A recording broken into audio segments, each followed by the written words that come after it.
जय गजानन भाविकांनो, मी विवान विठ्ठल ठाकरे.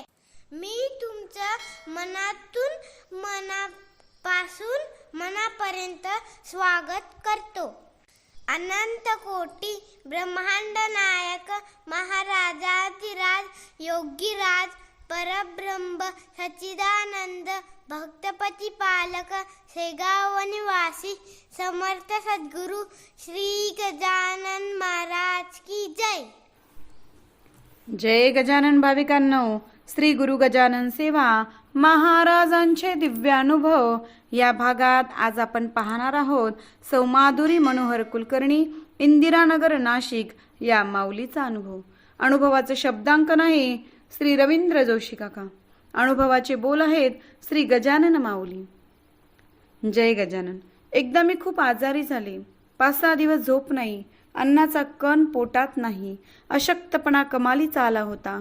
डोळे उघडले की चक्कर येत. आपण आजारी पडतो की आपल्या आईला हाका मारतो, तशीच मी माझ्या माऊलीला म्हणजे गजानन महाराजांना हाका मारत होते. मी सारखे ओरडत होते, महाराज माझ्यासाठी धावून या, महाराज माझ्यासाठी धावून या. थोड्या वेळाने माझी भक्तवत्सल माऊली त्यांच्या पुस्तकाच्या रूपाने धावून आली. त्या पुस्तकावर गजानन महाराजांचा फोटो छापलेला होता. मी त्या फोटोवर हात ठेवला आणि मला थोडं बरं वाटलं.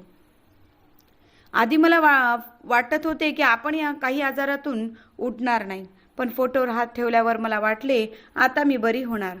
हा फोटो माझ्याजवळ असताना मला आता कुणाचीच भीती वाटणार नाही. त्या फोटोने मला खूप आधार दिला. तो फोटो रात्रभर मी माझ्या जवळच ठेवला. पुस्तक कोणालाच वाचू दिले नाही.